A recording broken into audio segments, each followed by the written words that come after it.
There is a road in the far north of California that the state has officially designated a scenic highway. It runs 140 miles from the coast near Arcata, up over 3 mountain summits, down through a river canyon, and out the other side toward the Nevada line. On a summer afternoon, it is one of the most beautiful drives in the state. Redwoods, hawks turning overhead, the Trinity River flashing green in the gorge below. It is State Route 299. And people who only see it in daylight leave loving it. The people who live along it call it something else. On a single stretch near the county line, the Highway Patrol logged 223 crashes in 5 years.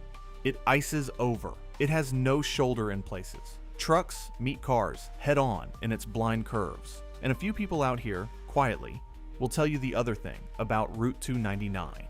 It does not only kill people on it, it is a road that people drive onto in this remote corner of the state and are simply never seen again. Start with where it goes. Route 299 is a connector. It links the coast at Arcata and Eureka to the inland city of Redding. Then it keeps going east, all the way to the Nevada border, past Alturas, where, at the very end, the pavement gives out and it becomes a dirt road. In between, it is the one paved way across an enormous, empty, mountainous region, Trinity County, which has almost no towns, almost no people, and no interstate anywhere near it. This is some of the most remote country in California. And 299 is the thread laid across the middle of it. If you are crossing that country, you are on this road because there is no other. Now, here is the mechanism, and everything about Route 299 comes out of it. The beauty, the crashes, and the disappearances all come from the same fact. This road runs through country that has almost nobody in it. That is what makes it beautiful. The emptiness, the forest, the river with no development on it. It is also what makes it deadly, because an empty mountain road is an unforgiving one, and it is the thing that gives the region its darkest reputation. A place with very few people and vast stretches of roadless forest is a place where a person can vanish, and the land will keep the secret. Think about that. The scenery, the danger, and the mystery are not 3 separate things about Route 299. They are one fact. This is empty country, seen from 3 sides. The road exists because that empty country still had to be crossed. It was built to connect the isolated mining and lumber settlements of the North State, the little places tucked into the mountain, with no other link to the coast or the rail lines. Willow Creek, on the western end, was originally called China Flat, for the Chinese laborers who came in during the gold rush. This is old, worked-over country. For 30 years, from 1934 to 1964, the road was a U.S. highway, US 299, until the federal government dropped the designation because the road was too short and lay entirely within one state. It became a state route, but its job never changed. It was, and is, the lifeline across a piece of California that the modern world mostly drove around. And the shape of that lifeline is the problem. Coming from the coast, the road climbs to Berry Summit, close to 2,800 feet. Then it drops a 7-mile grade to Redwood Creek through a full 180-degree hairpin. Then it climbs again to Lord Ellis Summit. Then, eventually, up over Buckhorn Summit at more than 3,600 feet. Between those summits, it twists, hairpin turns, stretches with no real shoulder, nowhere to go if something comes at you. In winter, it ices, and it snows up on the grades. By reputation and by the numbers, it is one of the most dangerous roads in California. Here is what those numbers actually look like. On the stretch near the Trinity-Shasta County line, the Buckhorn grade, the Highway Patrol counted 223 crashes between 2005 and 2009. A Caltrans officer asked about it said the obvious thing, that is a lot of accidents. It was bad enough that the state launched a years-long project to reconstruct nearly 10 miles of it, widening the road, realigning some turns, cutting others out entirely. It was filed specifically as a safety project because the road as built was killing people at a rate that demanded one, and that is only the crashes. The road also simply closes on people. Snow shuts the summits. Fire has shut it for weeks at a time. Rock slides drop onto it out of the canyon walls. A driver can start across in clear weather and find, an hour in, that the way ahead is gone and the way back is a long way behind them. And the way it kills is specific. You should understand it before you ever drive it after dark. On a 2-lane mountain road, the fatal crash is almost always the same crash. A driver comes up behind something slow. On a road like this, slow means a logging truck or a semi, because this is a freight route. The driver waits. He gets impatient. He pulls out to pass on a curve where he cannot see far enough, and a vehicle is coming the other way. On one single day on Route 299, the Highway Patrol worked 2 separate fatal head-on collisions, hours apart, each one a car crossing the center line, directly into an oncoming semi-truck. Both drivers of the cars were killed. Both crashes started fires on the roadside. That is not a freak day. That is the signature of the road. After dark, it gets worse, the way these roads always do. Your headlights find the next curve and nothing beyond it. An oncoming vehicle is 2 lights, with no way to judge how fast they are closing. The deer are on the road.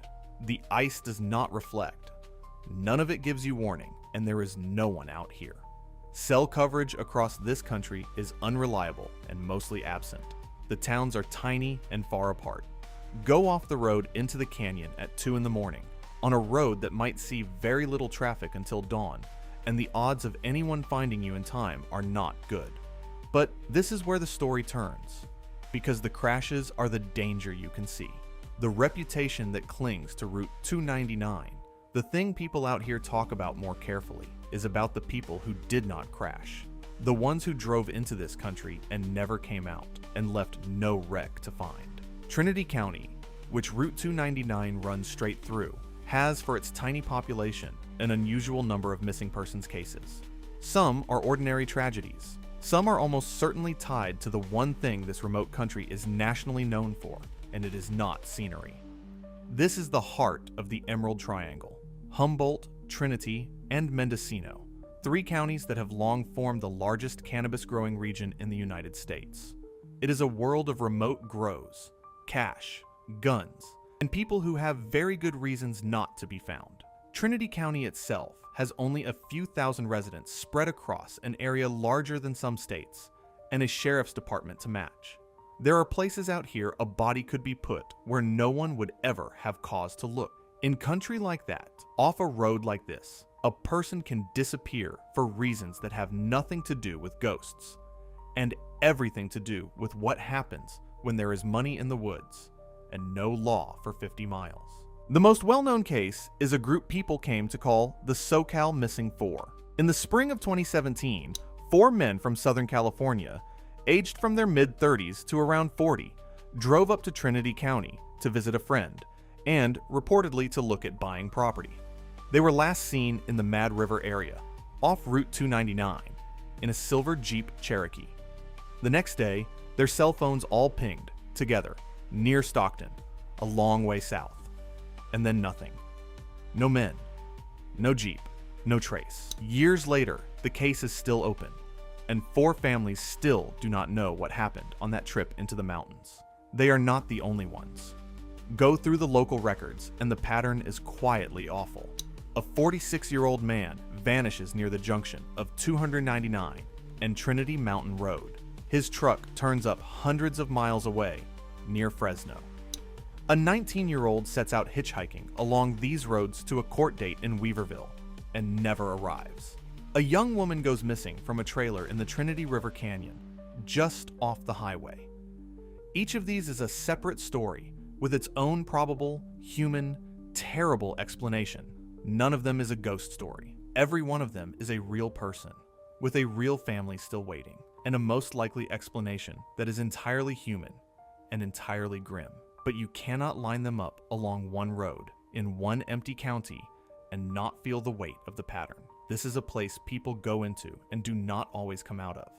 And then there are the legends, because a place this remote and this forested grows those too. Right on Route 299, at the western foot of the mountains, sits the little town of Willow Creek, which calls itself, without a trace of irony, the Bigfoot capital of the world. This is not a gimmick somebody bolted on. A few miles north, at a place called Bluff Creek, something was filmed in October of 1967. Two men, Roger Patterson and Bob Gimlin, shot the single most famous piece of film in the history of the subject. A few seconds of footage, argued over for 60 years. A large dark figure walking away through a clearing, glancing back. Willow Creek has a Bigfoot museum. It has a Bigfoot festival that has run since the 1960s. It has a 25-foot carved statue on the main street. Whether you believe there is anything out in those woods is entirely up to you.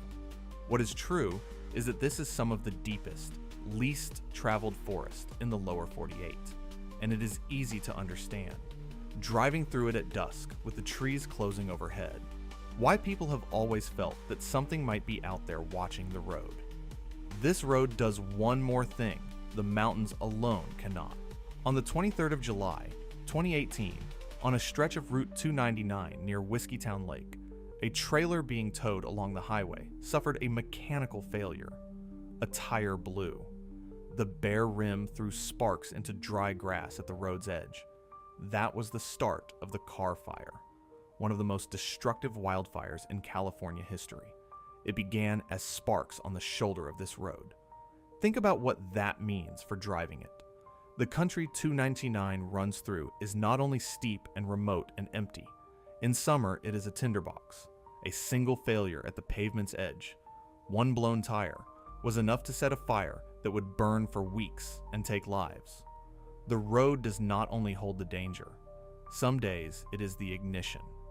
So here is what is out there tonight. It is 140 miles of mountain highway with hairpin turns, 7% grades, stretches with no shoulder, and ice on the summits in winter. It is a freight route. That means slow trucks, impatient drivers, and the head-on crash that is the road's signature. There is no lighting. Cell coverage comes and goes and mostly goes. The towns are tiny and far apart, and between them, there is nobody. Go off the road into the canyon in the dark, and you are relying on a road that may not see much traffic until morning, and it runs through country that swallows people, not with anything supernatural, with distance and forest, and a cash economy in the trees that has its own reasons for silence. That is a real thing about this specific road, and the families of the people it has taken are still waiting on it. Go though. Go in daylight and give the whole day to it. Route 299 is genuinely one of the great drives in California. The Trinity River, the Redwoods, the vista point above the canyon at Berry Summit, the strange, cheerful town of Willow Creek, with its Bigfoot statue and its river beaches. Fill the tank before you start, because the gas stations are far apart. Get behind the slow truck and stay there.